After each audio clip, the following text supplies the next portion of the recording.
ಬ್ರಹ್ಮವನಿದ್ದು ಅಹಂಕಾರಿನಾದನಯ್ಯ, ಬ್ರಹ್ಮವನಿದ್ದು ಭ್ರಮಿತನಾದನಯ್ಯ, ಶೂನ್ಯವನಿದ್ದು ಸುಖ ದುಃಖಕ್ಕೆ ಗುರಿಯಾದನಯ್ಯ. ಗುಹೇಶ್ವರ ನಿಮ್ಮ ಶರಣ ಸಂಗನ ಬಸವಣ್ಣ సన్నిహిత్యದಿಂದ సద్భక్తనాదనయ్య. నేటి ప్రార్థన సభకు విచ్చేసిన సమస్త శరణు బంధువులకు నా యొక్క శరణు శరణార్థి. మరి నూతనంగా కార్యవర్గ సభ్యం ఏర్పాటైంది కాబట్టి మన లింగాయత్ ప్రెసిడెంట్ అయినటువంటి రాజశేఖర్ శెట్టర్ గారికి, మరి యూత్ ప్రెసిడెంట్ అయినటువంటి అడికి హరి గారికి, మరియు అక్కన బాగ అధ్యక్షుడు అయినటువంటి నిర్మలా కాలేజ్ గారికి, యూత్ ప్రెసిడెంట్ అయినటువంటి స్వప్న సౌది గారికి నా యొక్క మరియు కార్యవర్గ సభ్యులందరికీ నా యొక్క శుభాకాంక్షలు.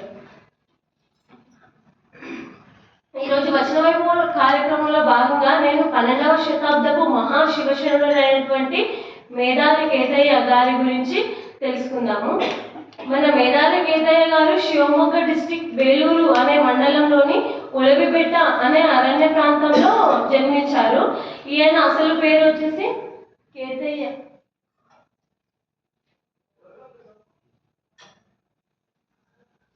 ఈయన అసలు పేరు వచ్చేసి కేతయ్య.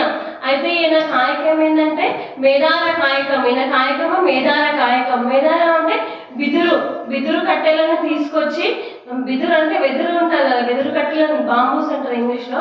ఆ కట్టెలను తీసుకొచ్చి సామాన్లు చేసేది వాళ్ళ కాయకం అనమాట. ఆయన పుట్టినప్పటి నుంచి మనుషులకి కావాల్సిన ప్రతి వస్తువు కూడా కట్టెతోనే తయారు చేసింది ఉంటుంది. ఎట్లా అంటే తొట్టెల, చాప, తడిక, మంచము ఇలాంటి ప్రతిదీ బిదురు కట్టెలతోనే చేస్తారు. అందుకే వీళ్ళకి మేధార అనే పేరు వచ్చింది. ఈయన చాలా పేదరిక కుటుంబంలో జన్మించారు.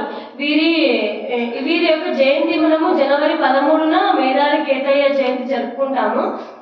అయితే ఈ మేధారి కేతయ్య గారి తల్లిదండ్రుల పేరు కానీ మనకి ఎక్కడ దొరకలేవు, కానీ ఈయన భార్య పేరు ఒకటి దొరికింది. ఈయన భార్య పేరు వచ్చేసి సాతవ్య అని చెప్పుకోవచ్చు. అయితే ఈయన రాసిన 14 వచనాలు మాత్రమే మనకి దొరికాయి. ఈ మేధారి కేతయ్య గారు రాసిన 14 వచనాలు మాత్రమే మనకు దొరికినాయి. ఈయన అంకిత నామం వచ్చేసి ಗೌರೇಶ್ವರ అని ఈయన అంకిత నామము.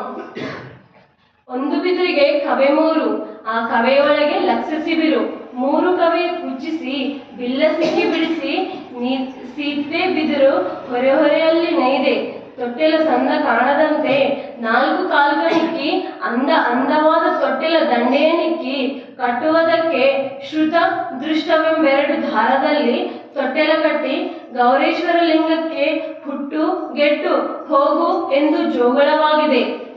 అంటే చూడండి ఎంత బాగా చెప్పారో. ఒక వెదురు కొమ్మ అంటే ఒక బాంబు కట్ట తీసుకుంటే అందులోనే ఎట్లా అంటే కొన్ని లక్షల శిబిర్లు వస్తాయన్నమాట. దానిలో ఒక తొట్టెల చేయడానికి ఎట్లా అంటే ఒక తొట్టెల చేసిందంట. అది ఎట్లా అంటే ఎలాంటి దారంతో అంటే శృత దృష్టవెంబ దారంతో అని చెప్తారనమాట. ఒక తొట్టెలు చేయడానికి దారం కావాలి కదా, ఆ దారాన్ని శృత దృష్టవెంబ దారం అని చెప్తారైతే ఇక్కడ ಬೆಳಗಿನ కావ్యంలో ఇందులో రెండు అర్థాలు వస్తాయి. అయితే ಒಂದು ಬಿದಿರಿಗೆ ಕವೆ ಮೂರು, ఆ కవయొಳಗೆ లక్ష శిబిరు అంటే ఇక్కడ ఒక బిదురు అంటే శరీరము, మన శరీరము, బిదురు అంటే మన శరీరం అన్నమాట. ఇందులో ఇది మూడిటితో కూడుకొని ఉంది. అది ఎట్లా అంటే మన శరీరం మూడిటితో కూడుకొని ఉంది. ఎట్లా అంటే స్థూల శరీరం, సూక్ష్మ శరీరం, కారణ శరీరం, ఈ మూడిటి చుట్టూ తిరుగుతుంది. అది మళ్ళీ ఇందులో లక్ష శిబిరు కవికి వచ్చేసి అంటే మనలోని కామము, క్రోధము, లోభం, మోహము, మద, దురాశ ఇలాంటి లక్ష దుర్గుణాలు ఉంటాయి. ఇలాంటి దుర్గుణాలను ఒక్క దగ్గరికి కట్టి నిత్య సత్యము మరియు జ్ఞానము అనే దారంతో తొట్టెల కట్టి గౌరేశ్వర లింగానికి ఊయల ఊపుతూ పాట పాడుతున్నాడు మన కేతయ్య గారు. మరి కేతయ్య గారు బిదురు కట్టెతో చాప, కుర్చీ, నిచ్చెన, తడిక, మంచం ఇలా ప్రతిదీ తయారు చేసి ఊరు తిరుగుతూ అమ్ముకునేవారు. వీళ్ళ కాయకం అదనమాట. వెదురు కట్టెలతో సామాన్ చేయాలి, సామాన్లను ఆ వస్తువులను ఊరు తిరిగి అమ్ముకుంటూ చేసేది వీళ్ళ కాయకము. ఇది పని చేస్తూ వాళ్ళ జీవనం కొనసాగించేవారు మన కేతయ్య గారు. అయితే వీళ్ళ గురించి నేను జానపద పాట ద్వారా చెప్తా. ಮಲೆನಾಡ ಗಡಿಯೊಳಗ ಉಳಿವೆ ಬೆಟ್ಟದ ಬೆಳಗ ಬೇಲೂರ ಕೇತ ಮೇದಾರ, ಬೇಲೂರ ಕೇತ ಬೆಳೆದಾಡಿ ಕಲಿತ ಶಿವಪಾಠವ, ಬೆಳೆದಾಡಿ ಕಲಿತ ಶಿವಪಾಠವ. ನಿತ್ಯದಲ್ಲಿ ಜಂಗಮಕ್ಕೆ ಸತ್ಯಾಸತಿ ಸಾತವ್ವೆ, ಅತ್ತಿಳಿದಿ ಪೂಜಾ ಗೈದುನಿಸಿ, ಅತ್ತಿಳಿದಿ ಪೂಜಾ ಗೈದುನಿಸಿ. ದಾಸೋಹ ಚಿತ್ತದಲ್ಲಿ ನಡೆಸಿ ಇರುತ್ತೀಹಲು, ಚಿತ್ತದಲ್ಲಿ ನಡೆಸಿ ಇರುತ್ತೀಹಲು.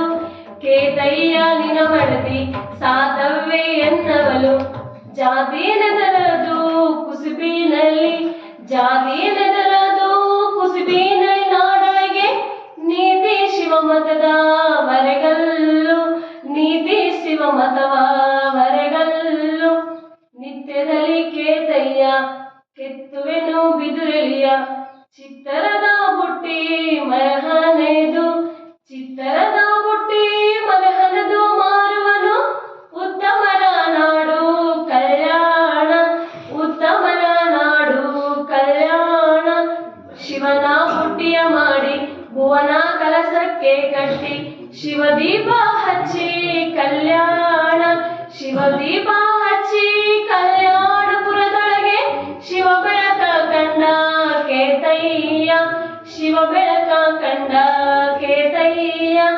ಕೇತ ಕೇಳಿದ ಅಂದು ಸಾತವ್ವೆ ಹೇಳಿದಳು, ಜೀತ ಶಿವಮತಕ್ಕೆ ನಾವಿಂದು, ಜೀತ ಶಿವಮತಕ್ಕೆ ನಾವೆಂದು. ಪತಿದೇವ ಮಾತಾಡಿ ಫಲವೇನು, ದಿನ ದಿನಕ ಕೇತಯ್ಯ ಕನಕಾದ ಶರಣರಿಗೆ. ಜನಗಾದ ಕೇತ ನಿಚ್ಚಲಿಕೆ, ಜನಗಾದ ಕೇತಯ್ಯ ನಿಚ್ಚಲಿಕೆ. ನಿಜ ಪದಕ್ಕೆ ಜನರ ಹೊಲಸ ತೊಳೆಯುವುದಕ್ಕೆ, ಜನರ ಹೊಲಸ ತೊಳೆಯುವುದಕ್ಕೆ. ಬಡಜೀವಿ ಕೇತಯ್ಯ ಕಲ್ಲು ಭಕ್ತ ಶಿವಮತಕ್ಕೆ.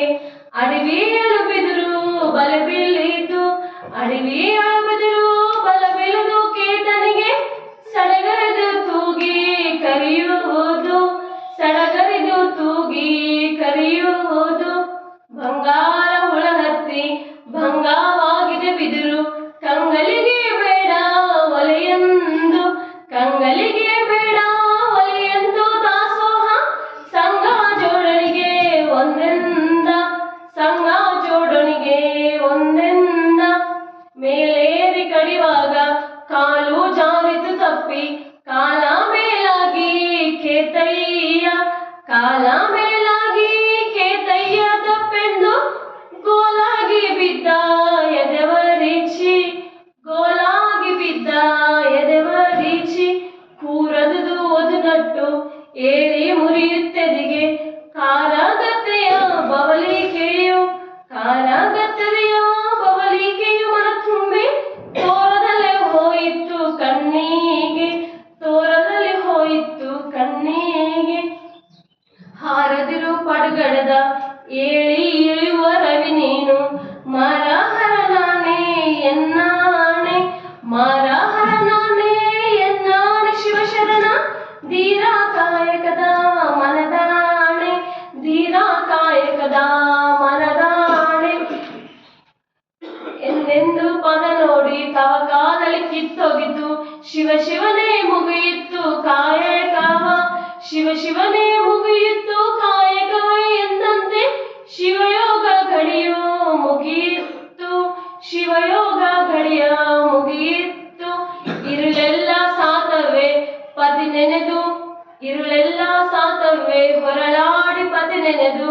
ಮರಳು ನಾನಿನ್ನ ಗೋಲಿಡಲು, ಮರಳು ನಾನಿನ್ನ ಗೋಲಿಡಲು. ಎಲೆ ಜೀವ ತೆರೆ ಮಾಡು ಇಂದು ಕಾಯಕವ, ತೆರೆ ಮಾಡಿ ಇಂದು ಕಾಯಕವ. ಅಂತೂ ಬಸವನು ಹರನು ಕುಂತೆಲ್ಲ ನೇಗಿದನು, ನಿಂತು ನೋಡಿದರು ಜಂಗಮರು, ನಿಂತು ನೋಡಿದರು ಜಂಗಮರು. ಗೋಲೆತ್ತಿ ಬಂದು ಇಂದು ಕೇಳಿ ಜಗತ್ತೆಂದು, ಬಂದು ಇಂದು ಕೇಳಿ ಜಗತ್ತೆಂದು. ಹರನಿಗೆ ಆಗುತ್ತೆ ಎದೆಯು ಶರಣರ ಉಸಿರು ಓಯುವುದಕ್ಕೆ, ತಿರಗಲಿದೆ ಪ್ರಾಣ ಇಬ್ಬರಿಗೂ, ತಿರಗಲಿದೆ ಪ್ರಾಣ ಇಬ್ಬರಿಗೂ. ಈ ಕ್ಷಣಕ್ಕೆ ಹರಣ ಮುಪ್ಪರಿಗೆ ಮುಗಿಸುವೇನು, ಹರಣ ಮುಪ್ಪರಿಗೆ ಮುಗಿಸುವೇನು.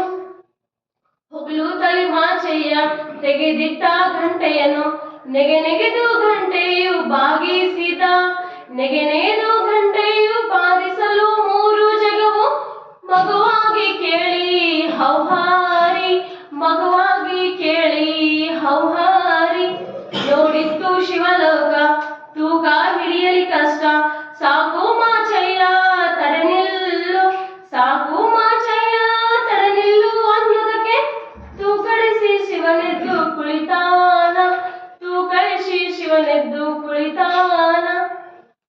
అంటే ఈ జానపద పాటలో మొత్తం మన కేతయ్య గారి జీవనం ఎట్లా సాగింది ఎట్లా అనేది ఈ పాట ఉంది. దాని అర్థం నేను చెప్తా ఇప్పుడు మీకు. ఇది పాట కదా సగం మనకి అర్థమవుతుంది ఎట్లా అనేది. కేతయ్య గారు పుట్టినప్పటి నుంచి తన కాయకం చేసుకునే వాళ్ళకి ఏంటంటే బసవ కళ్యాణంలోనికి ప్రవేశం చేయాలి, బసవ కళ్యాణంలో వెళ్ళాలి, అక్కడ ఉన్న శరణులతో అనుభవ మండపంలో కూర్చొని చర్చా గోష్ఠిలో చేయాలి, పాలు పంచుకోవాలి, సత్యశుద్ధ కాయకం ఎట్లా చేయాలి, బసవಣ್ణ గారి భక్తి ఇవన్నీ తెలుసుకొని ఆయన అట్లా వెళ్ళాలి. నేను కూడా ఆయనకు అదే ఆలోచన ఉంటాను అనమాట. నేను కాయకం చేసుకుంటూ బసవ కళ్యాణం వరకు వెళ్ళి శరణులతో కూర్చొని చర్చా గోష్ఠిలో ఉండాలని ఆయన మనసులో అదేనమాట. ఈ పాట మన కేతయ్య గారి జీవితం ఎట్లా అనేది చెప్తాం. ಮಲಿನಾಡ ಗಡಿಯೊಳಗೆ ಉಳುವೆ ಬೆಟ್ಟದ ಬೆಳಗ ಬೇಲೂರ ಕೇತ ಮೇದಾರ ಬೇಲೂರ ಕೇತ ಮೇದಾರ ಕಾಡೊಳಗೆ ಬೆಳೆದಾಡಿ ಕಲಿತ ಶಿವಪಾರ್ಥವ ಬೆಳೆದಾಡಿ ಕಲಿತ ಶಿವಪಾರ್ಥವ. అంటే మేడార కేతయ్య గారు ఎక్కడి నుంచి వచ్చారంటే ఒక దట్టమైన అడవి ప్రాంతంలో ఉండే వేలూరు అనే గ్రామం నుండి వచ్చి శివపదాన్ని పంచుతూ సత్యశుద్ధ కాయకం చేస్తూ మన కేతయ్య గారు ఆయన భార్య వాళ్ళు జీవనం కొనసాగించేవారు.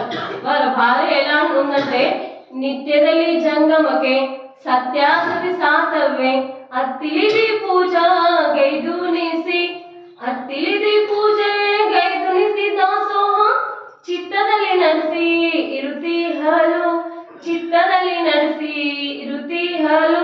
అంటే మరి ఆయన భార్య ఎట్లా అంటే సత్యశుద్ధి సాతవే అంట. ఆమె ఎట్లా అంటే సత్యశుద్ధ కాయకం చేసిన తర్వాత మొదట కాయకం చేస్తారు కదా, పని చేసుకొచ్చి ఆ కాయకం చేసిన తర్వాత మొదట జంగములకే ప్రసాదం ఇచ్చి ఆ తర్వాత భర్తకి ఇచ్చి ఆ తర్వాత ఆమె తినేది. అట్లా వాళ్ళ నిత్య దాసోహం చేస్తూ జీవనం గడిపేవారు మన మేడార కేతయ్య మరియు సాతవే గారు.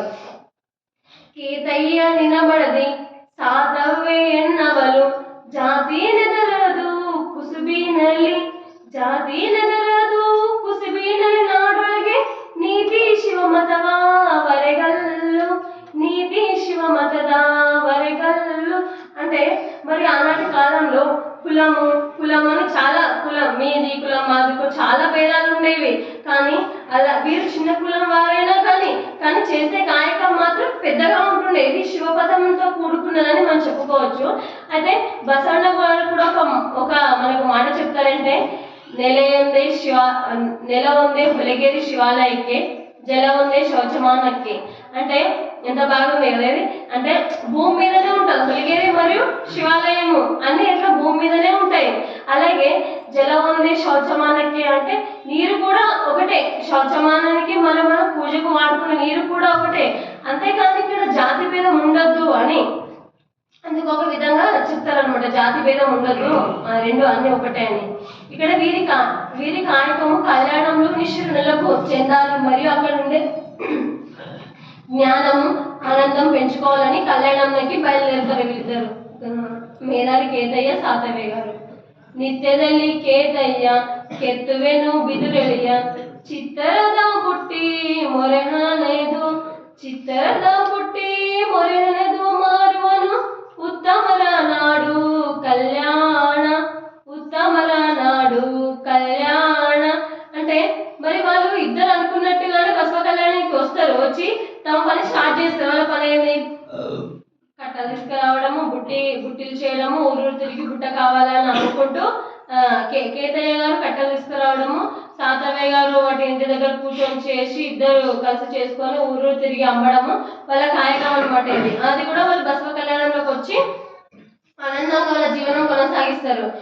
ఎక్కువ కళ్యాణంలో ఒక ఊరు బయట ఒక చిన్న గుడిసె కట్టుకొని సత్యశుద్ధ కాయకం చేస్తూ ఉండేవారు.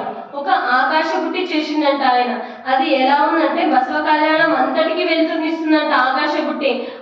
అది ఎట్లా అంటే ಶಿವನ ಬುಟ್ಟಿಯ ಮಾಡಿ ಭುವನ ಕಲಸಕ್ಕೆ ಕಟ್ಟಿ ಶಿವದೀಪ ಹಚ್ಚಿ ಕಲ್ಯಾಣ ಶಿವದೀಪ ಹಚ್ಚಿ ಕಲ್ಯಾಣಪುರದೊಳಗೆ ಶಿವ ಬೆಳಕ ಕಂಡ ಕೇತಯ್ಯ ಶಿವ ಬೆಳಕ కండ కేతయ్య.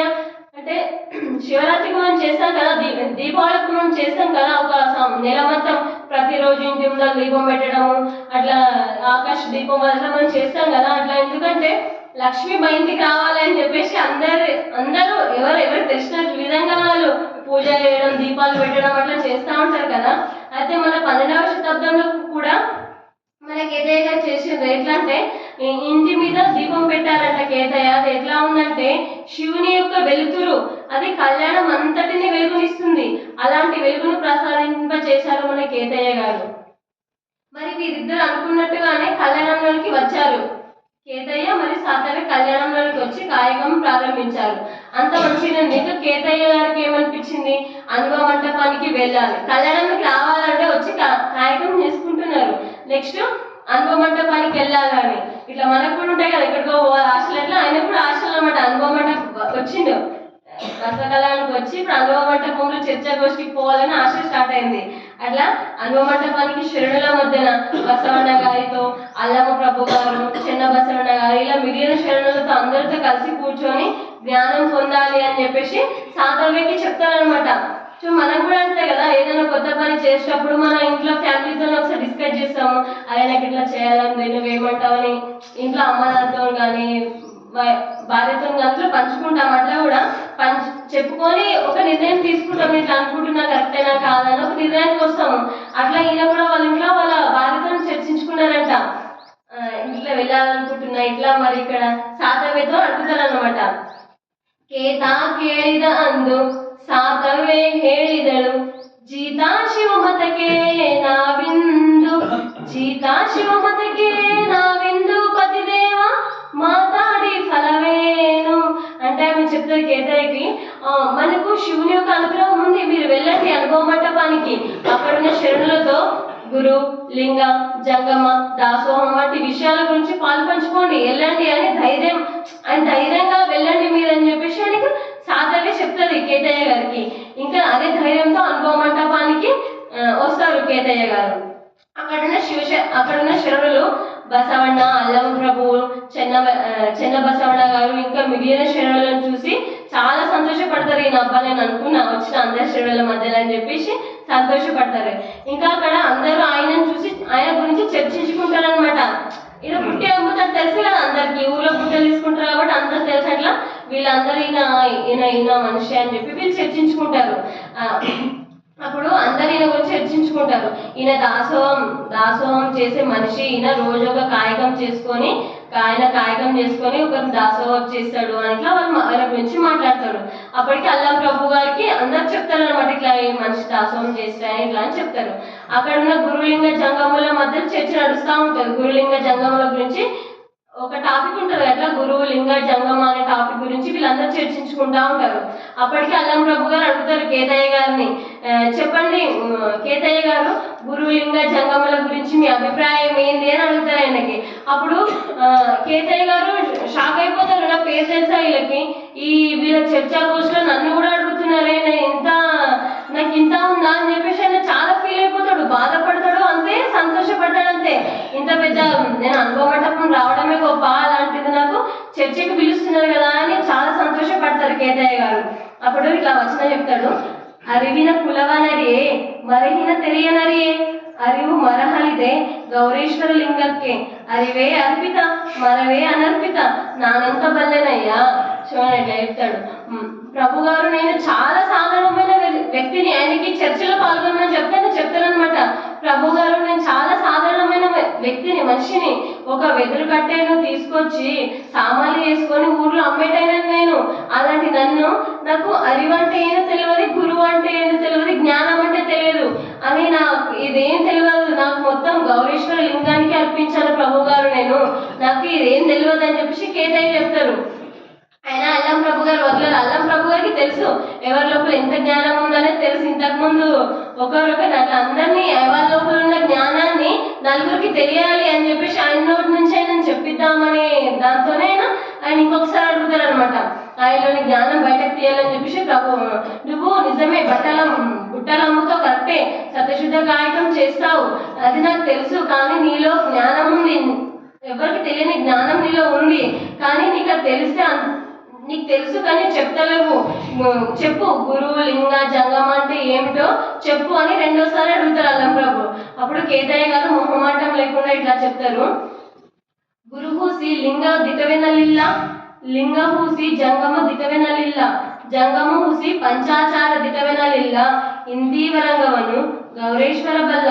అంటే అయితే బసవಣ್ణ గారు కానీ, చెన్నబసవಣ್ణ గారు కానీ, అల్లం ప్రభు గారు కానీ అనేక వచనాలు గురు మొదలు తర్వాత లింగం తర్వాత జంగమం ఈ మూడుటి కంటే కాయకం గొప్పదని చెప్తారు అని మన మేజారి కేతయ్య గారు చెప్తారనమాట. గురువు మీద అనుమానం కానీ, అనుమానం మనకి మనం గురు లింగ జంగమ గురువు మీద మనకు అనుమానం వచ్చిందనుకో, తప్పు ఆలోచన వస్తే లింగంపై నుండి దృఢమైన భక్తి కానీ జ్ఞానం కానీ మనం పొందలేము. అదేవిధంగా లింగంపై చిత్తశుద్ధి అనేది లేకపోతే జంగమ సేవ, జంగముని గుర్తించడం సాధ్యం కాదు. ఇక జంగమునికి కూడా తప్పుగా భావించాలనుకో పంచాచారాలు స్థిరంగా ఉండలేవు. ఇక్కడ పంచాచారం ఏంటంటే లింగాచారము, సదాచారము, శివాచారము, గణాచారము, నృత్యాచారము. ఈ 5 ఏంటంటే పంచాచారములు. ఈ 5 చారాలు స్థిరంగా ఉండలేవు. ఇలాంటి వారికి ఆ శివుడి గౌరేశ్వర బల్ల అని చెప్తారు మన కేతయ్య గారు. ఇదంతా విన్న ప్రభు గారు అనుభవ మంటపానికి మిగిలిన శివశరణులందరినీ లేచి చప్పట్లు కొడతారనమాట. అప్పుడు ఆయనకి స్వాగతం పలుకుతారు. కేతయ్య గారికి స్వాగతం పలుకుతారు చప్పట్లతోని. అప్పుడు అనుభవ మంటపంలోనికి శరణులకు కేతయ్య గారు ఇట్లా చెప్పాడు. ఎలా అయ్యాడంటే ఈయన అందరికప్పుడు ఒక గొప్ప వ్యక్తిగా ఫీల్ అవుతారు అన్నమాట అందరూ ఆయనను చూసి. దినదినకే కేతయ్య కనకాద శరణదిగే, ಜನಕಾದ ಕೇತ ನಿಚ್ಚಲಿಕೆ, ಜನಕಾದ ಕೇತ ನಿಚ್ಚಲಿಕೆ, ನಿಜ ಪದಕ್ಕೆ ಜನರ ಹೊಲಸ ತೊಳೆಯುವುದಕ್ಕೆ. మరి కేతయ్య కళ్యాణంలోని శరణులకు ఎలా అయ్యాడంటే బంగారం లాగా దొరికాడనమాట. ఆయన ఇలా నిజమైన మార్గంలో నడిచే వారికి ఒక నిచ్చెన లాగా అయ్యాడంట. అది పుట్టి నిచ్చెన కాదు, అనుభవాల నిచ్చెన అని చెప్పుకోవచ్చు. ఇలా మంచి పేరు తెచ్చుకొని సత్యమైన మార్గంలో నడుస్తూ సత్యశుద్ధ కాయకం చేసేవారిగా కేతయ్యకు పేరు వచ్చింది.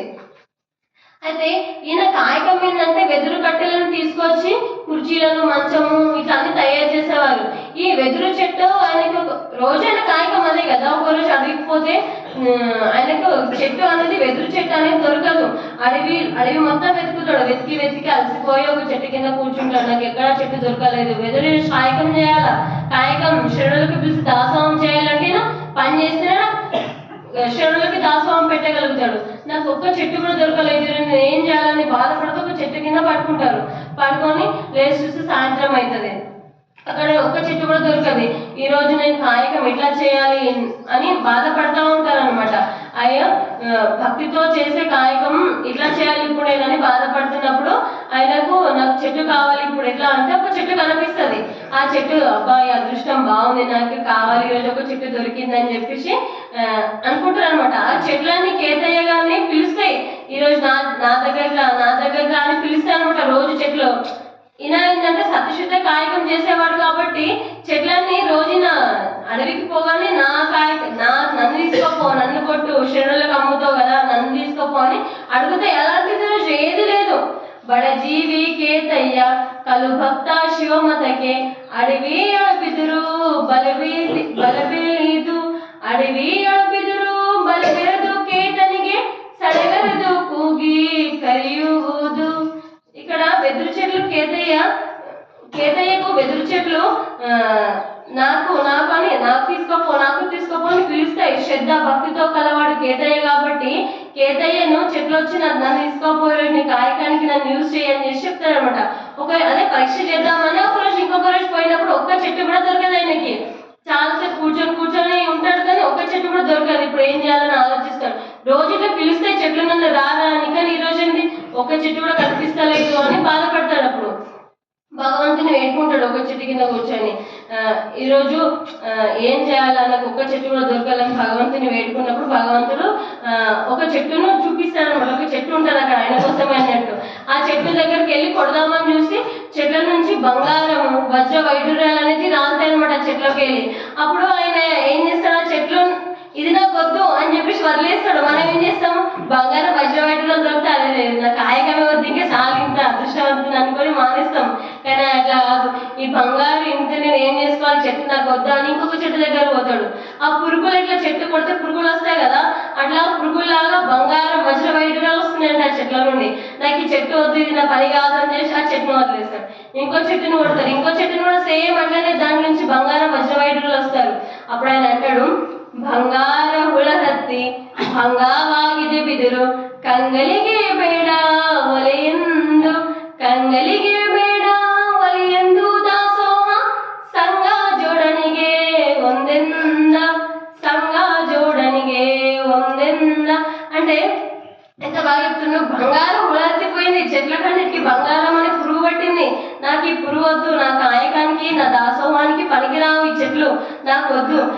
ఏ చెట్టు కొట్టినా కానీ అట్లే వస్తుందని బాధపడతాడు అనమాట. అయ్యో ఈరోజు సాయంత్రం నేను జంగమ దాసోహం చేసుకోలేనేమో, కానా కాయకం మీద దాసోహం ఆగిపోతుందేమో అని బాధపడుతూ ఆ సందర్భంలో దూరంగా ఒక చెట్టు కనిపిస్తుంది, బిదురు చెట్టు. ఆడొక చెట్టు ఉంది, అది కొట్టి చూస్తా అని చెప్పేసి వెళ్ళేసరికి ఆ చెట్టును కొడితే నిజమైన చెట్టు ఉంటుంది. అప్పుడు సంతోషపడి హడావిడిగా ఫాస్ట్ కాయకానికి లేట్ అవుతుంది, పోవాలి దాసవానికి లేట్ అవుతుంది, రోజు కాయకం అని చెప్పేసి పోవాలని ఇక ఫాస్ట్ గా లేట్ అవుతుందని చెప్పి దబదబా చెట్టు ఎక్కి కొమ్మలు కోస్తుంటారు. సడన్ గా ఆయనకి ఏమైందంటే, మేలేరి కడివాగా కాలు జారితు తప్పి కాల మేలాగి కేతయ్య, కాల మేలాగి కేతయ్య దప్పెందు గోలాగి బిద్ద ఎదవరిచి. అంటే ఫాస్ట్ గా తీద్దామని పోయేసరికి సాయంత్రం అవుతుంది, జంగమ సేవ లేట్ అవుతుందని చెప్పేసి అనుకుని హడావిడిగా చెట్లకి కొమ్మ నరుకుతున్న సందర్భంలో కాలు జారి కింద పడిపోతారు కేతయ్య గారు.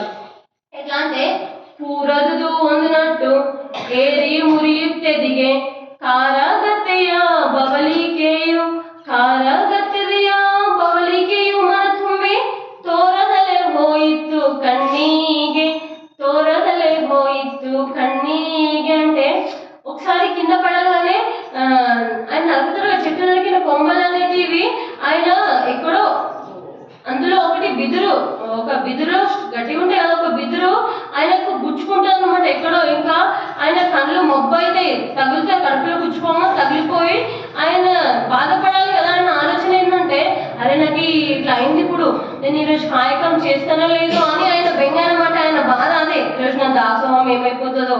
ఎదే లోపల కట్టె గుచ్చుకుంది కానీ ఆయనకు అది లేదు. ఈరోజు నా దాసోహం మీద ఆయన ధ్యాస మొత్తం దాసోహం మీదనే. ఎదులో బిదురు కట్టే అది తీసే లోపే అది ఆ బిదురు కట్టి పుచ్చుకుంది, అది తీస్తే రక్తం వస్తుంది. రక్తం వస్తా ఉంది, అది పడిపోతే నేను అది తీయగానే పడిపోయింది అనుకో, ఒకవేళ నా ప్రాణం పోయే పరిస్థితి వచ్చిందనుకో, నా ప్రాణం పోతే ఈరోజు నేను జంగమ దాసోహం చేసుకోకుండానే పోతా కదా అని చెప్పేసి సూర్యునికి చేతులకి నమస్కరిస్తాడు. పొద్దు పోతుంది కదా ఈరోజు, సూర్యుడా ఈ పూట 2 గంటలు నా కోసం లేటుగా పోను, ఈరోజు పోపు 2 గంటలు ఆలస్యం చెయ్యి అని చెప్పేసి సూర్యునికి నమస్కారం చేస్తారు. ఈరోజు కాయకం అయ్యాక నువ్వు అస్తమించు అని చెప్పేసి సూర్యునికి నమస్కరించి ఇట్లా అంటాడు, హారదిరు పడుగడద ఏరి రవి నేను మారాహరణానే ఎన్నానే, మారాహరణానే ఎన్నానే శివశరణ ధీరాకాయ కదా మనదాణೆ, ధీరాకాయ కదా మనదాణೆ. చూడండి, సూర్యుని కూడా ఇప్పటి వరకు ఎవరైనా ఆపారా అంటే అది చరిత్ర ఉంది అంటే మనకు తెలిసి సతీ సావిత్రి ఒక ఆమె ఆపిందని నేను సినిమాలో అక్కడ చూసాను. ఆమె ఒక ఆమె చరిత్రలో విన్నాము. కానీ మన 12వ శతాబ్దంలో కూడా ఒక శరణుడు సూర్యుని ఆపిన ఘనత ఏదైనా ఉందా అంటే అది మన కేతయ్య గారికైనా చాలా గర్వంగా చెప్పుకోవాలి. ఓ సూర్యదేవా, నువ్వు ఈరోజు నా యొక్క కాయకము దాసోహం అయ్యేంత వరకు అస్తమించకు, ఇది నా యొక్క ప్రామిస్ అని ఆయన సూర్యునికి ప్రామిస్ చేస్తారనమాట. నీ మీద ఆన, మన కళ్యాణంలోని శివశరణుల మీద ఆన అని చెప్తారు. నా యొక్క శతశుద్ధ కాయకము అని సూర్యునికి కూడా ఆపు అని చెప్పి సూర్యుడు నువ్వు ఆగిపోయే రోజు నువ్వు ఒకవేళ పోయినావు అనుకో ఈ శరణుల ఆన అని చెప్పేసి ఇట్లా చెప్తారనమాట. ఇంకా అక్కడ నుంచి వెదురు కట్టెలను జత చేసుకొని తీసుకొని తలపైన పెట్టుకొని ఇంటికి బయలుదేరుతారు. ఇంటికి వెళ్ళగానే సాతవ్య గారు ఇంత లేట్ అయింది ఎందుకు అని చెప్పేసి ఆమె అడుగుతా ఉంటే ఆయన చెప్తారు, తొందరగా బుట్టి చెయ్యు, నేను ఏమైంది నీకు ఇట్లా అంతా ఇట్లా అయిపోయింది, రక్తం ఇట్లా కట్టే ఏమైందని చెప్తే ఆయన అంటాడు, ఇప్పుడు ఏం అడగకు, తర్వాత చెప్తా, మనకు దాసోహానికి టైం అవుతుంది, ఫస్ట్ ఈ కట్టెను తీసుకొని వెదురుని తీసుకొని నువ్వు చేసి బుట్టిలను చేసి తీసుకొని రాపో అని చెప్పేసి ఊర్లో వెళ్ళి నీకు మన కాయకం చేసుకొని రాపో అని చెప్పేసి, టైం లేదు తక్కువ ఉంది చేసుకో అని చెప్పేసి పంపిస్తారు. అయిపోయింది కాయకం చేస్తారు. రక్తం మడడం చూసి సాతవ్య షాక్ అయిపోతారు, కానీ ఏమనలేక భర్త ఆజ్ఞను శిరసాగించాలి కాబట్టి సరే మీరు చెప్పినట్టే చేస్తాను, సమయం తక్కువ ఉంది కదా అని చెప్పేసి ఆమె తీసుకుపోయి ఊర్లో అమ్ముకొని వచ్చి కాయకం చేసుకొని ఇద్దరు శరణులు వస్తారు, ఇద్దరు జంగములు వస్తారు. వాళ్ళు ఎవరంటే భగవంతుడు వస్తారంటే జంగముల రూపంలో వచ్చి వాళ్ళు కాయకం దాసోహం చేస్తారు, తినేసి భార్య భర్తల ఇది చేస్తారన్నమాట. మీరు ఆ భార్యని చెప్తారు, ఆశీర్వదిస్తారు, 100 కాలాల పాటు మీరు చల్లగా ఉండమ్మా అని చెప్పి ఆశీర్వదిస్తారు జంగములు ఆమెకి. ఎట్లా అంటే ಶಿವನೆಂದು ಎದೆ ನೋಡಿ ತವ ಕಾದಲಿ ಕಿತ್ತೊಗಿತು, ಶಿವ ಶಿವನೇ ಮುಗಿಯಿತು ಕಾಯಕವು, ಶಿವ ಶಿವನೇ ಮುಗಿಯಿತು ಕಾಯಕವು ಎಂದಂತೆ ಶಿವಯೋಗ ಘಡಿಯೋ ಮುಗಿಯಿತು, ಶಿವಯೋಗ ఘడియ ముగియిత్తు. సాతవ్య దగ్గరకు వచ్చి ఎక్కడ కూర్చుందో చూస్తే ఎదురులో వెదురు ఉంది, చూసి ఏడుస్తుంటే ఇంకా వెదురు వెదురు ఇట్లా గుచ్చుకుని కాయకం అయిపోయింది, దాసోహం అయిపోయింది, ఇక తీస్తాను తీసేలోపు ఆ కన్నులు మొత్తము ఇట్లానికి శక్తి లేకుండా మబ్బుగా అయిపోయి సూర్యుడు అస్తమించాడు. ఇంకా తను కూడా అనుకున్నట్టుగానే రోజుల కాయకం అయిపోయింది, దాసోహం అయిపోయింది, ఇక చీకటి పడుతుంది. ఇక అట్లనే కేతయ్య ఐక్యం చెందుతారు అనమాట. కట్ట తీయగానే అప్పుడైనా ఐక్యం చెందుతారు. మరి ఆనాటి కాలం అప్పుడు చీకటి అయితే ఫోన్లు అవి లైట్లు ఏం లేవు, ఒకరింటికి పోయి చెప్దాము ఇట్లా అయితే నా భర్తకు అని చెప్పుకునేది కూడా లేదు. అట్లనే ఏడుస్తూ చెప్పాలి తెలియక ఏడుస్తాను ముందు అట్లనే పడిపోతుంది. ఇంకా తెల్లారుతుంది, రాత్రంతా ఏడుస్తూ అట్లా పడిపోతుంది. ఇరుಳೆల్లా సాతవ్వే ಹೊರಲಾಡಿ ಪತನೆನೆದು ಮರುಳು ನಾ ನಿನ್ನ ಗೋಳಿಡಲು, ಮರುಳು ನಾ ನಿನ್ನ ಗೋಳಿಡಲು ಎಲ ಜೀವ ತೆರೆ ಮಾಡು ಇಂದು ಕಾಯಕವ, తెరే మాడు ఇందు కాయకవ. అంటే పాపం సాతవ్య రాత్రంతా ఏడ్చి అలసిపోయి అట్లే పడిపోయింది. ఈ విషయాన్ని ఎవరికైనా చెప్దామంటే ఎవరు లేరు కాబట్టి ఆమె ఏడ్చి అట్లనే పడిపోతుంది, తెల్లవారింది. ఇక కళ్యాణంలోని పూగారు మాదయ్య అని ఉంటారనమాట. ఆయన కాయకం ఏంటంటే ప్రతి శివశరణుడి ఇంటికి పొద్దున్నే సూర్యుడు రాకముందే వెళ్ళి పూలు ఇవ్వడము ఆయన వృత్తి. అట్లనే పొద్దున్న లేవగానే పూగారు మాదయ్య కూడా వాళ్ళ ఇంటి సైడ్ వచ్చి పువ్వులు వేయడానికి వస్తాడు. వచ్చిన పొద్దున్న కేతయ్య ఇంటి ముందు చూస్తే అట్లా ఉంటుంది అనమాట. రక్త మడుగులో కేతయ్య, ఆయన పక్కన భార్య సాతవ్య. అదని చూసి పూగారి మాదయ్య ఆశ్చర్యపోతారు. వెంటనే పోయి ఈయన చూసి కళ్యాణంలోని శివచరణులకు చెప్తారనమాట. వెళ్ళి ఇట్లా మన కాయక నిధి అయినటువంటి మేధారి కేతయ్య గారు ఐక్యం చెందారు ప్రభు గారు అని బసవಣ್ణ గారికి పూగారి మాదయ్య గారు చెప్తారు. వెంటనే అక్కడ ఉన్న కళ్యాణంలోని శివశరణులు అందరూ జంగములు అందరూ అక్కడ చేరుకుంటారు, వీళ్ళ ఇంటికి వస్తారు. వచ్చి ఇంకా తదుపరి కార్యక్రమం ఏం చేయాలి, పోయిన పోతారు, ఉన్న వాళ్ళు కాయకం నెక్స్ట్ ఏం పని చేయాలని ఆలోచిస్తారు కదా. అట్లా ఇంకా ఆయనకి తీసుకుపోవాలి, సమాధి చేయాలి, ఇట్లా అన్ని సిద్ధం చేయాలని ఎక్కడో అక్కడ రెడీ చేస్తూ ఉంటారు. అప్పుడు అప్ప బసవಣ್ణ గారు వచ్చి కేతయ్యని చూసి పోయిందా అని చెప్పేసి అనుకొని కార్యక్రమాలన్నీ చూసి అక్కడ నుంచి సమాధి చేయడానికి 10 నిమిషాల ముందు ఈయన ధ్యానం చేస్తారనమాట అక్కడ కూర్చొని. అది ధ్యానం చేస్తూ కూర్చున్నప్పుడు బసవಣ್ణ గారికి ఏమర్థమవుతుందంటే ఇంకా కేతయ్య గారి ఆయుష్ మిగిలే ఉందని తెలుస్తుంది. అప్పుడు మిగిలే ఉందంటే ఈయనకి దేవుడు పరీక్ష చేస్తుండేమో అని, ఏదో పరీక్ష చేద్దాం అనుకున్నాడు కదా అని చెప్పేసి బసవಣ್ణ గారికి అర్థమవుతుంది. ఆయన ధ్యానంలో ఉన్నప్పుడు అర్థమవుతుంది. ఇలా ధ్యానంలో కూర్చున్న బసవಣ್ణ గారు కూడా ధ్యానం చేస్తూ ఆయన కూడా దేహం వదిలిపోతారంట బసవಣ್ణ గారు. అట్లా భగవంతుని దగ్గరికి వెళ్తారంట వీళ్ళు. ಅಂದು ಬಸವನು ಹರನು ಕುಂತೆಲ್ಲ ನೇಗಿದನು ನಿಂತು ನೋಡಿದರು ಜಂಗಮರು ನಿಂತು ನೋಡಿದರು ಜಂಗಮರು ಗೋಲೆತ್ತಿ ಬಂದಿಂದು ಕೇಳಿತ್ತು ಜಗತ್ತೆಂದು ಬಂದಿಂದು ಕೇಳಿತ್ತು జగతెందు. అంటే బసవಣ್ణ గారు కూడా అక్కడ కూర్చొని ధ్యానంలో కూర్చొని అట్లే చుట్టుముట్టు ఉన్న జనాలంతా అట్లనే నిలబడి చూస్తున్నట్టు షాక్ అయిపోయి ఏమైతుంది ఇక్కడ మాకు అర్థమైతలేదు అని చెప్పేసి కాయకనిధి కేతయ్య గారు, భక్తి బాండారి బసవಣ್ణ గారు ఇద్దరు కూడా దేహం వదిలిపోయారు అని చెప్పేసి అంతా చూస్తున్న జంగములు ఏడుస్తారనమాట. ఏడుస్తే ఇప్పుడు ఏమైంది, కళ్యాణంలో ఏం జరుగుతుందో వాళ్ళకి అర్థమైతలేదు అని వాళ్ళు అర్థం కాక ఘటివాళయ్య గారు పరిగెత్తుకొని పోయి ఈ విషయాన్ని అంబిగార చోడయ్య గారికి చెప్తారు. అంబిగార చోడయ్య ఏంటంటే ఊర్లో ఏమైనా చాలా గట్టి మనిషి. అంబిగార చోడయ్య ఊర్లో ఏమైనా మంచి అయినా చెడు అయినా అన్నిటికీ ముందుండే వ్యక్తి. మన అన్ని పండుగలకు ముందుండే మడివాళ్ళ మాచిదేవర గారు. ఇంకా తదుపరి ఆయన కాయకం చేయాలనే విషయాన్ని ఇట్లా అయిందని చెప్పేసి గటివాడయ్య చెప్తారు కేతయ్య గారికి. ఇట్లా ఐక్యం చెందాలని చెప్పేసి మడివాళ్ళ మాచయ్య గారి దగ్గరికి వెళ్ళి చెప్తారనమాట. ఇప్పుడు బసవಣ್ణ గారు కూడా ధ్యాన స్థితిలోకి పోయారు, అట్లే పోయి అట్లే ఐక్యం చెందారు. శరణుడు మన శరణులు ప్రాణంతో లేరు అనేవాడు. బసవಣ್ణ గారు ఇప్పుడు ఇట్లా అయింది, ఇప్పుడు ఏం చేద్దామని చెప్పేసి చెప్తారు. బసవಣ್ణ గారికి ఒక శరణుని కోసం ప్రాణం కూడా ఇచ్చారు బసవಣ್ణ అని పరిగెత్తుకొని వెళ్ళి అంబిగారు చోడయ్యకు మరి మడివాళ్ళ మాచయ్య గారికి అందరికీ చెప్తారన్నమాట ఈయన గటివాళయ్య. అప్పుడు అంబిగారు చోడయ్య తెలుసు కదా, చాలా ధైర్యం కలవాడు, దేనికైనా తెగించే వ్యక్తి అంబిగారు చోడయ్య. మన మడివాళ్ళ మాచయ్య వీళ్ళందరూ వచ్చేసి ఈ పరిస్థితిని చూసి ఇట్లా అంటారు. ಹರನಿಗೆ ಆಗಿತು ಎದೆಯು ಶರಣಾರ ಉಸುರು ಓಯುವುದಕ್ಕೆ ತಿರಗಲಿದೆ ಪ್ರಾಣ ಇಬ್ಬರಿಗೂ ತಿರಗಲಿದೆ ಪ್ರಾಣ ಇಬ್ಬರಿಗೂ ಈ ಕ್ಷಣಕ್ಕೆ ಹರಣ ಮುಪ್ಪರಿಗೆ ಮುಗಿಸುವೇನು హరణ ముప్పరిగే ముగిసువేను. అంటే ఓ భగవంతుడా, నీకు ఎంత ధైర్యం ఉంటే సత్యశుద్ధ కాయకము చేసే కేతయ్యకు మరి భక్తి భాండారి బసవಣ್ణ గారికి తీసుకొని పోయావు కదా, నీకెంత ధైర్యం. వీళ్ళిద్దరు ప్రాణాలు ఇప్పుడే ఈ క్షణమే రావాలి, లేదంటే స్వర్గాన్ని కూడా నాశనం చేస్తాను చూడు అని హరణ ముప్పరిగే ముగిసువేను అని శివునికే హెచ్చరిస్తాడు.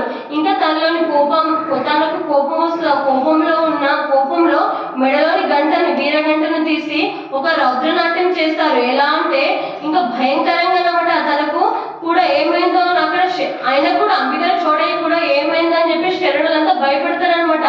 ಹೊಗಳು ತಲೆ ಮಾಚಯ್ಯ ತೆಗೆದಿಟ್ಟ ಗಂಟೆಯನು ನೆಗೆದು ಗಂಟೆಯು ಬಾರಿಸಿದ ನೆಗೆದು ಗಂಟೆಯು ಬಾರಿಸಲು ಮೂರು ಜಗವು ಮಗುವಾಗಿ ಕೇಳಿ ಹೌಹಾರಿ. అంటే మడివాళ్ళ మాచయ్య గారు వీర గంటెను ఎలా కొడుతున్నారంటే మూడు లోకము దడదడలాడిస్తుందంట గంట కొడతా ఉంటే. ఈ జగమంతా ఒక శివుడు కూడా ధ్యానంలో ఉంటే శివుడు కూడా భయపడతాడంట. గనగన గంట అంత కోపంలో రౌద్రనాట్యం చేస్తున్నారు కదా ఎవరు అని చెప్పేసి భయపడతారనమాట. లేస్తారనమాట ధ్యానంలోకి నుంచి లేచి. ನೋಡಿತ್ತು ಶಿವಲೋಕ ತೂಕ ಒಡೆಯಲಿ ಕಷ್ಟ ಸಾಕು ಮಾಚಯ್ಯ ತಡೆ ನಿಲ್ಲು ಸಾಕು ಮಾಚಯ್ಯ ತಡೆ ನಿಲ್ಲು ಅನ್ನೋದಕ್ಕೆ ತೂಕಡಿಸಿ ಶಿವನೆದ್ದು ಕುಳಿತಾನ. అంటే ఇలా మడివాళ్ళ మాచయ్య వీరగంట నాట్యం చేస్తుంటే శివలోకంలో ధ్యానం చేస్తున్న శివుడు కాస్త లేచి సాకు మాచయ్య చాలు ఇంకొకసారి కిందకి చూస్తాడనమాట. చూసి ఎవరు ఇట్లా వేసారని చెప్పేసి కిందకి చూస్తారు. చూసి సాకు మాచయ్య బసవಣ್ణ గారు సాకు మాచయ్య ఇంకా కిందికి చూస్తున్నప్పుడు సాకు మాచయ్య అని చెప్పి శివుడు కిందికి చూస్తారు. చూసినప్పుడు అక్కడ పడి ఉన్న కేతయ్య గారు లేచి కూర్చుంటారు, బసవಣ್ణ గారు కూడా లేచి కూర్చుంటారు. అప్పుడు శరణార్థి బసవಣ್ణ గారు అని ఒకరు అందరు శరణార్థులు చెప్పుకొని మడివాళ్ళ మాచయ్యకు శరణార్థి అని అక్కడ ఉన్న శివశరణులు అందరూ ఒకరినొకరు చూసి శరణార్థి చేసుకొని జయ జయ ఘోషాలు చెప్పుకుంటారు అనమాట. అంటే ఇంత లేచినాం అంత అయిపోయింది కదా, మంచిది అయింది అని చెప్పేసి ఒకరినొకరు తెలుసుకుంటూ అట్లా ఒకరొకరు సంతోషపడతారు అనమాట చేసి. ఇదంతా మనకి స్టోరీ చెప్తుంటే నాకైతే ఒక సినిమా ఇట్లేదో ఇది మాకు తెలియదు, బుక్ లో చదివిందే కానీ ఒక సినిమాలో చూసినట్టు కళ్ళ ముందు అట్లా అనిపిస్తా ఉంటది. అది నాకు ఈ అవకాశం ఇస్తూ ఒక శివశరణుల వచనాలు చెప్పడానికి అవకాశం ఇచ్చిన సమస్త శరణు బంధువులకి నా యొక్క శరణు.